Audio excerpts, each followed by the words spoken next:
ಬಂದದ್ದು ಒಂದು ಹೂವನ್ನ ಹುಡುಕಿಕೊಂಡು, ಆದ್ರೆ ಈ ಮನೆಯಲ್ಲಿ ಹೂವಿನ ಸುಗಂಧದ ಪರಿಮಳವೇ ಅಡಗಿದೆಯಲ್ಲ. ಯಾರೋ ನೀನು? ರಾಮಾಯಣದಾಗ ರಾವಣ ಸೀತೆಯನ್ನು ಹೊತ್ಕೊಂಡು ಹೋಗ್ಬೇಕಾದ್ರ ಬಯೋಡಾಟಾ ಕೊಟ್ಟು ಹೊತ್ಕೊಂಡು ಹೋಗ್ಲಿಲ್ಲ. ಸೀತೆಯನ್ನು ಕೆಣಕಿದ್ದಕ್ಕೆ ಲಂಕೆಯನ್ನು ಸುಟ್ಟು ಭಸ್ಮ ಆಯ್ತು, ರಾವಣನ ಸಂಹಾರ ಆದ. ಮನೆಗೆ ಬಂದ ಭಿಕ್ಷುಕ, ಮನೆಗೆ ಬಂದ ಭಿಕ್ಷುಕರನ್ನ ಮನೆಯಿಂದ ಹೊರಟು ಹೋಗು ಅಂತ ಹೇಳೋದಷ್ಟೇ ನನ್ನ ಕೆಲಸ. ಮನೆಯಿಂದ ಹೊರಟು ಹೋಗ್ತೀವೋ ಅಥವಾ ಸೆಕ್ಯೂರಿಟಿ ಗಾರ್ಡ್ಗಳನ್ನ ಕಳಿಸಿ ಕೋರ್ಟಿಗೆ ಕೈ ಕೊಟ್ಟು ಆಚೆ ದಪ್ಪಿಸ್ಬೇಕು.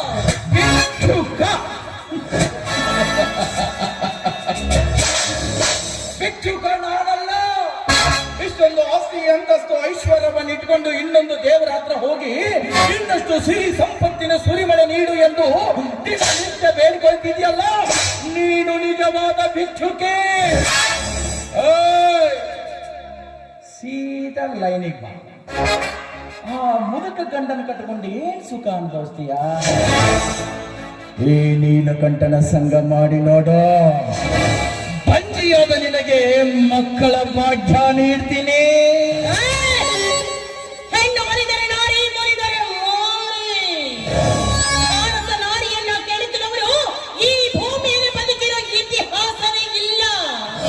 ನಿನ್ನಂತ ಬಂಡ ಗಂಡಸರನ್ನ ನಾಶ ಮಾಡಲು ಚಂಡಿ ಚಾಮುಂಡಿಯಾಗಿ ನಿಂತಿದ್ದೀನಿ. ಒಂದ್ ಹೆಜ್ಜೆ ಏನಾದ್ರೂ ಮುಂದಿಟ್ಟಿದ್ಯಾ ಆದ್ರೆ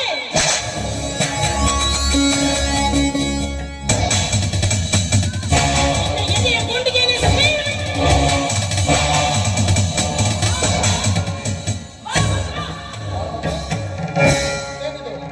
ಮನೆಗೆ ಬಂದ ಅತಿಥಿಗಳಿಗೆ ಅನ್ನ ಹಾಕೋ ಕೈಯಲ್ಲಿ ಬಂದು ಕಿಡ್ತಿದೆಯಲ್ಲ. ಇವರು ಅತಿಥಿ ಅಲ್ಲರಿ, ಅತಿಥಿಯ ರೂಪದಲ್ಲಿ ನನ್ನ ಮನೆಗೆ ಬಂದ ಇವನ ಕೊಪ್ಪಿದ ದೇಹದಿಂದ ಇವನ ರಕ್ತದ ಓಕಳಿಯನ್ನು ಹಾರಿಸಿ ಬಿಡ್ತೀನಿ. ಪಾರ್ವತಿ, ತಾಯಿಲ್ಲ ಬಂದದ್ದು ನಿಮಗೆ ಗೊತ್ತಾಗಲ್ಲ, ನೀವು ಸುಮ್ಮನೆ ಇರ್ರಿ. ಪಾರ್ವತಿ, ತಾಯಿಲ್ಲ ಬಂದದ್ದು. ಬಾಗಿಲು ತೆರೆದ ಮನೆಗಳಿಗೆ ನಾಯಿಗಳ ನುಗ್ಗೋದು, ಮಾಲೀಕನಿಲ್ಲದ ಹೊಲಕ್ಕೆ ನಾಯಿಗಳ ನುಗ್ಗೋದು, ತೆರೆದಿಟ್ಟ ಬೆಣ್ಣೆನ ಬೆಕ್ಕು ಕದ್ದು ತಿನ್ನುವುದು ಸ್ವಾಭಾವಿಕ. ಆದ್ರೆ ಈ ಜಮೀನ್ದಾರನ ಕೋಟೆಗೆ ಸತ್ತಿಲ್ಲದೆ ನುಗ್ಗಿದೆಯಲ್ಲ, ಮೆಚ್ಚಲೇಬೇಕು ನಿನ್ನ ಧೈರ್ಯಕ್ಕೆ. ಮೆಚ್ಚಲೇಬೇಕು ಮಿಸ್ಟರ್, ಅಲ್ಲಲ್ಲ ಜಮೀನ್ದಾರ್ ಸೂರಪ್ಪ, ಮೆಚ್ಚಲೇಬೇಕು.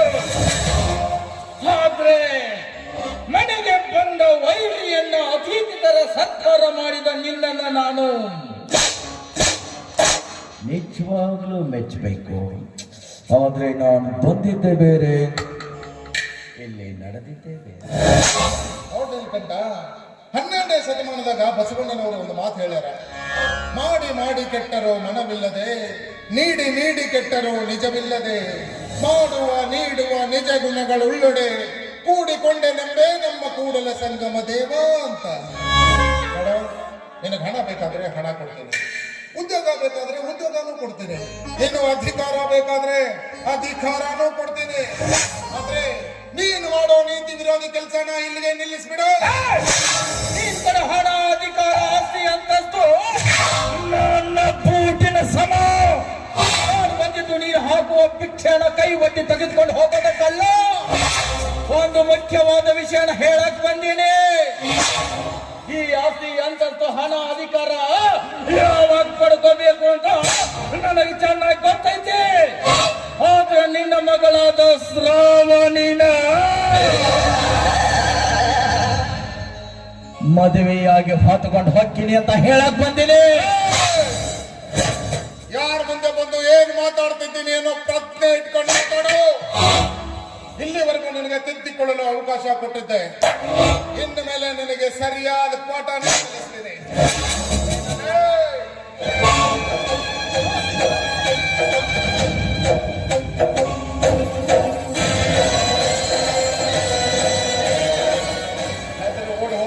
ಬಡ್ಡಿ ಮಗನೇ, ಬದುಕಿಕೊಂಡೆ ಹೋಗು. ಬದುಕಿಕೊಂಡೆ. ನನಗೆ ಯಾಕೋ